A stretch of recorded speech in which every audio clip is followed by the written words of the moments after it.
Assalamualaikum warahmatullahi wabarakatuh. Baik, selamat pagi anak-anak. Semoga kalian dalam keadaan sehat ya.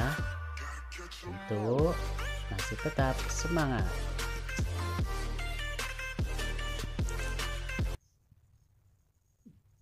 Nah, kemarin kita sudah masuk ke tema yang kedua. Pak Guru ingatkan lagi, bagi kalian yang belum menyelesaikan tugas-tugas sebelumnya, silahkan untuk dikerjakan dan dikirim kepada Pak Guru. Kita lanjutkan tentang tema kedua, persatuan dalam perbedaan.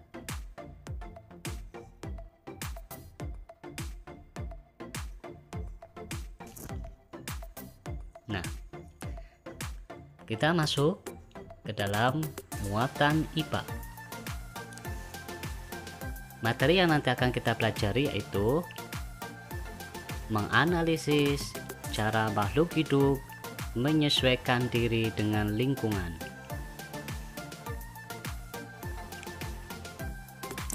Tuhan Yang Maha Esa menciptakan makhluk hidup yang ada di dunia ini sangat beraneka ragam, dengan berbagai ciri khasnya yang tidak dimiliki oleh satu sama lain. Jadi, tumbuhan ataupun hewan itu memiliki ciri-ciri tertentu, di mana ciri-ciri tersebut bertujuan untuk beradaptasi atau menyesuaikan diri terhadap lingkungan agar bisa bertahan hidup.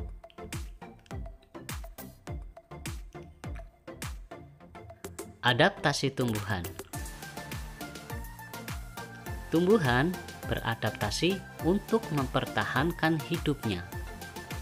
Adaptasi adalah ciri khusus yang dimiliki tanaman atau tumbuhan untuk hidup pada tempat atau daerah tertentu.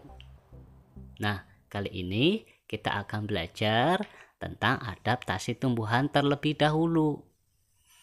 Nanti di pertemuan berikutnya kita lanjutkan adaptasi tentang hewan. Penyesuaian tumbuhan berdasarkan tempat hidupnya. Nah, ini penggolongan adaptasi. Yang pertama, berdasarkan tempat hidupnya. Yang pertama ada hidrofit. Ciri-ciri dari tanaman hidrofit ini, yang pertama, tanaman ini hidup di tempat yang banyak air. Jadi tanaman ini dia dapat hidup kalau ada suplai air yang banyak. Biasa di rawa-rawa, di danau, tentunya yang banyak air. Ciri yang kedua, daunnya lebar, tipis, dan stomata banyak. Ini bertujuan untuk mempermudah penguapan. Karena memperoleh air banyak, maka ciri-cirinya daunnya harus lebar untuk mempermudah penguapan, biar airnya itu cepat menguap dari dalam tanaman. Kemudian yang ketiga, batangnya berongga. Berongga itu bahasa muda kita itu bolong-bolong untuk tempat udara, sehingga dapat mengapung di air. Jadi tanaman ini bisa mengapung di permukaan air. Contoh tanaman ini ada kangkung. Nah, batangnya kan berongga kalau kangkung, bolong. Kemudian ada teratai. Ada juga eceng gondok dan hidrilla. Berikut adalah gambar dari kangkung. Kemudian ada teratai. Yang berikutnya ada enceng gondok. Dan yang terakhir hidrilla. Nah, tanaman-tanaman ini dia dapat hidup kalau banyak air. Kemudian adaptasi yang berikutnya adalah higrofit.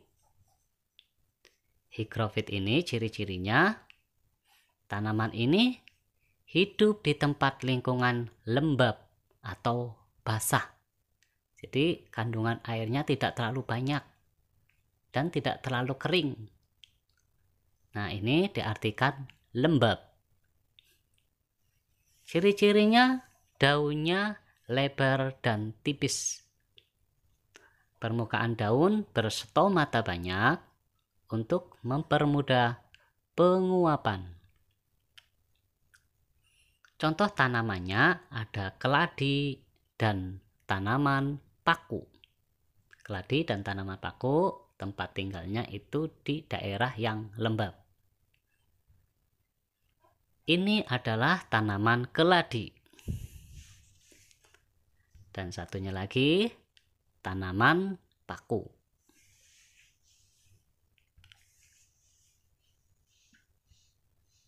Ada yang berikutnya xerophyt.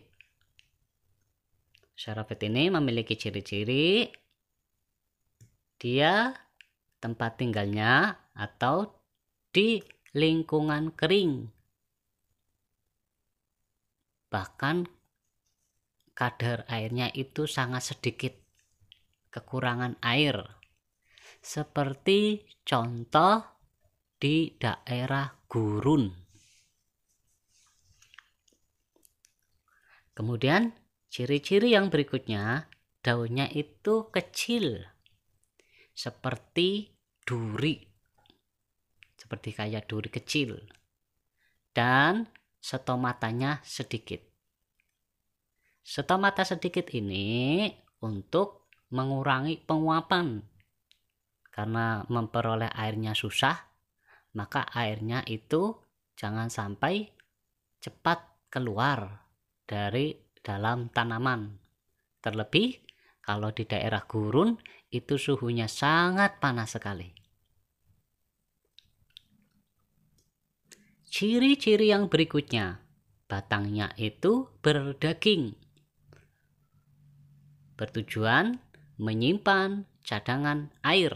Nah, batangnya itu berdaging itu agar dapat menyerap air sebagai cadangan. Dan berlapis lilin. Berlapis lilin itu di bagian kulitnya. Gunanya untuk apa? Untuk mengurangi penguapan. Jadi lapis lilin ini untuk menahan air agar air di dalam tubuh tanaman itu tidak cepat menguap. Yang berikutnya, akar panjang dan melebar untuk menjangkau sumber air yang susah didapat. Karena di gurun pasir itu susah mendapatkan air, maka tanaman ini beradaptasi dengan akar yang panjang agar dapat mencari sumber-sumber air yang jauh dan bahkan susah sekali untuk didapat. Ada contoh tanamannya itu adalah kaktus. Kemudian ada lagi kurma. Dan ada juga lili gurun. Nah, kalian semakin tahu tentang adaptasi tanaman. Kemudian penyusuan tumbuhan untuk melindungi diri. Tadi penyusuan tumbuhan terhadap lingkungan atau tempat Sekarang untuk melindungi diri. Diri di sini adalah tanaman itu sendiri. Satu batang berduri gunanya untuk melindungi diri dari hewan dan manusia. Nah, tanaman ini contohnya bunga mawar, kaktus, putri malu, dan pohon salak. Memiliki duri toh. Yang kedua, kulit buah yang berduri untuk melindungi biji dan buah. Salah satu contoh tanaman ini adalah durian. Yang ketiga,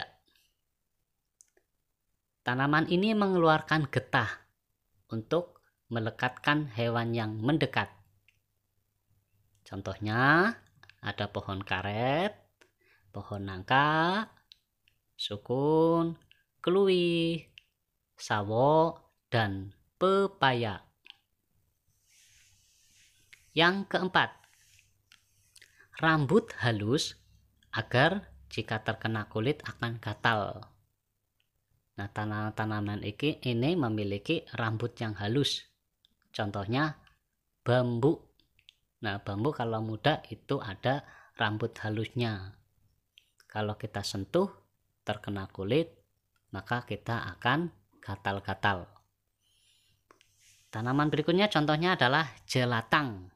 Ini biasanya di rumput-rumput. Kalau terkena tangan juga gatal. Yang nomor 5, memiliki rasa tertentu agar hewan tidak mau memakannya. Contoh belimbing memiliki rasa asam. Pohon asam juga memiliki asam. Teh kalau masih mentah itu rasanya sepat.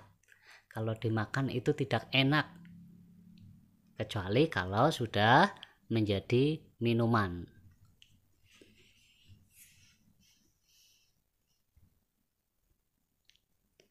Ada juga contoh tanaman-tanaman yang lain yang beradaptasi. Ada daun jati. Daun jati ini dia beradaptasi dengan cara menggugurkan daunnya ketika musim kemarau. Daun pohon jati dapat gugur atau meranggas dengan sendirinya setiap kemarau keempat.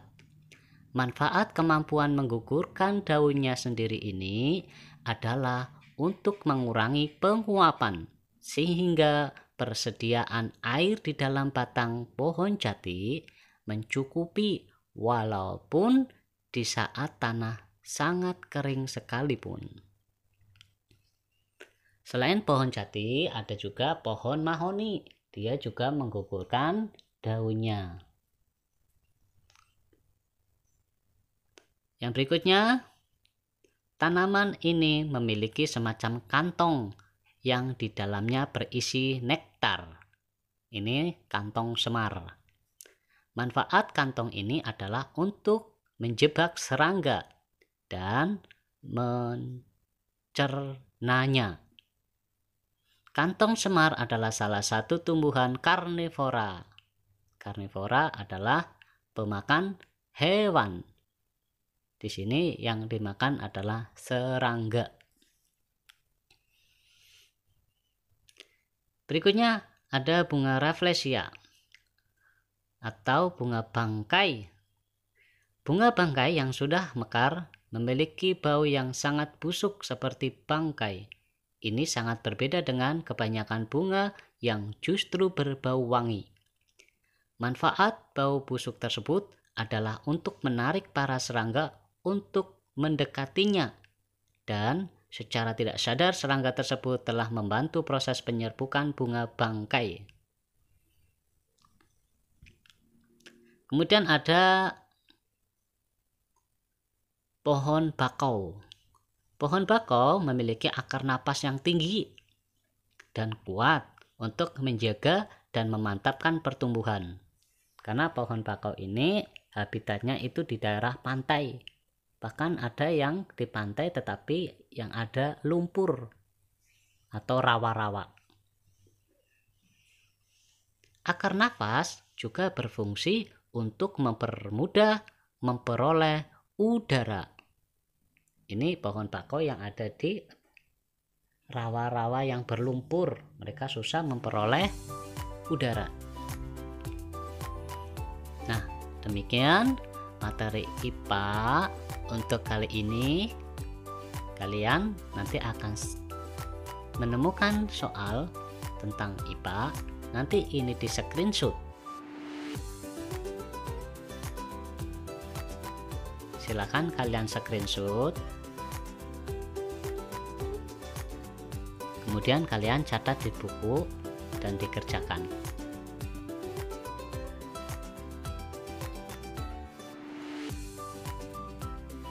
Kita lanjutkan untuk muatan yang berikutnya, yaitu muatan PKN.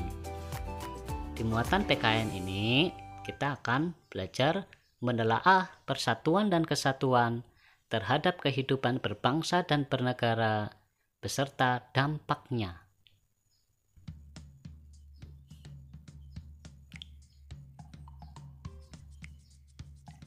Pelangi indah karena warnanya yang berbeda-beda. Begitu pula hidup berbangsa dan bertanah air. Akan indah jika kita hidup rukun walaupun berbeda. Nah, ini juga ada pada semboyan negara kita, yaitu Bhinneka Tunggal Ika, yang artinya berbeda tetapi tetap satu.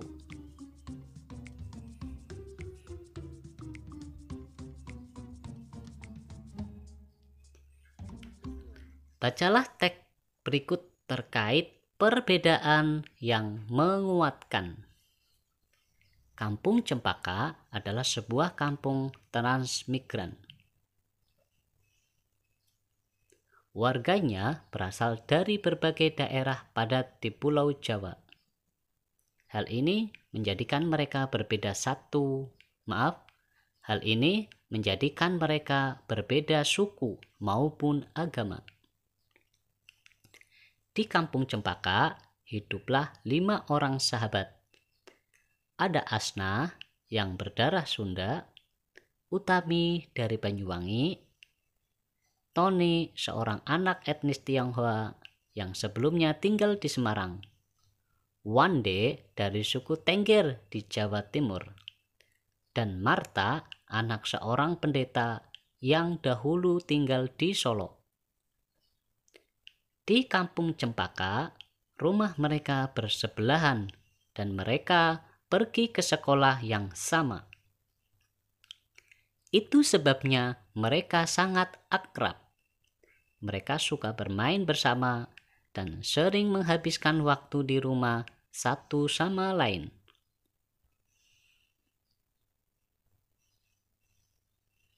Meskipun berbeda suku, kebersamaan begitu kental terlihat dalam keseharian mereka.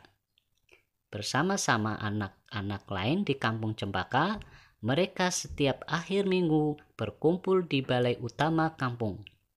Biasanya, selain berolahraga bersama, mereka juga kerap berkeliling ke rumah warga, membantu melakukan apa saja yang dibutuhkan warga. Kadang-kadang mereka membantu warga lanjut usia, sekedar membereskan rumah atau menyiapkan makanan. Sesekali mereka juga membantu orang tua yang sedang bekerja bakti membersihkan lingkungan. Dari Tony, mereka belajar menari barongsai. Lalu mereka ajarkan tarian itu kepada anak-anak sekampung. Sementara itu, setiap tiba saat panen, Wande dan keluarganya akan sibuk memimpin warga membuat tumpeng gede, yaitu nasi khas dari daerah Tengger yang dibuat untuk mensyukuri berkah Tuhan dalam wujud panen raya. Sikap toleransi yang ditunjukkan kelima sahabat itu memang sekedar berupa hal-hal kecil. Hal kecil dalam keseharian itulah yang mencerminkan kehidupan Bhinneka Tunggal Ika di Kampung Cempaka yang kaya akan perbedaan. Mereka hidup damai, berdampingan, dan tulus saling menjaga. Nah, dari teks tersebut kita bisa ambil amanatnya. Ada pesan yang tersirat di teks tersebut. Di situ banyak sekali perbedaan di antara mereka. Namun, mereka itu saling rukun dan mereka saling bekerja sama. Tentu indah sekali kehidupan yang seperti itu. Diibaratkan tadi seperti pelangi yang berbeda warna, tetapi menjadi satu kesatuan dan menjadi indah.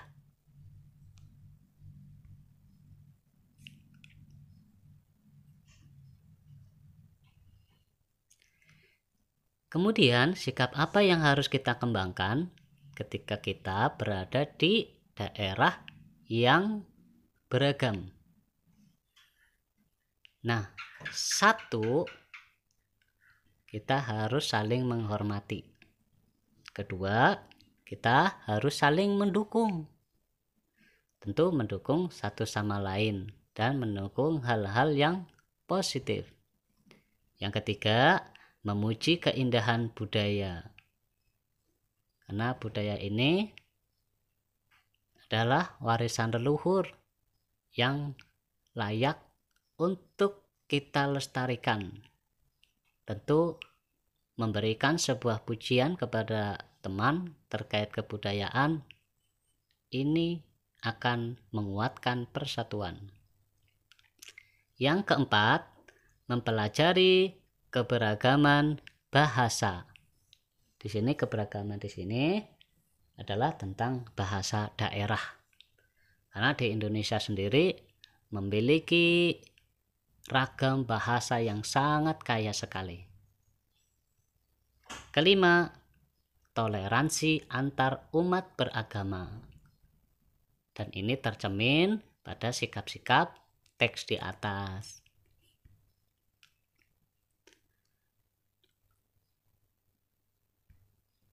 Kemudian kita harus bisa mengetahui manfaat dari hidup rukun. Nah, salah satunya adalah menjaga hubungan tetap harmonis. Yang kedua, memiliki banyak teman.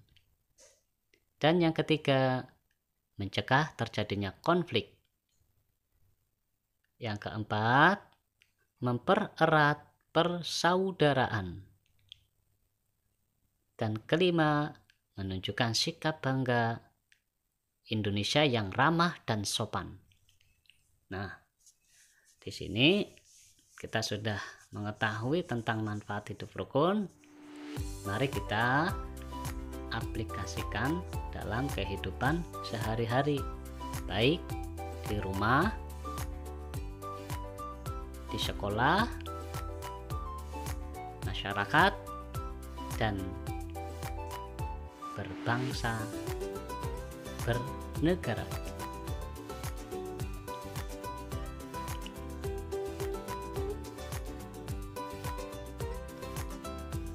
Nah, kita masuk ke tugas kalian. Ini adalah tugas PKN. Nanti kalian screenshot ya.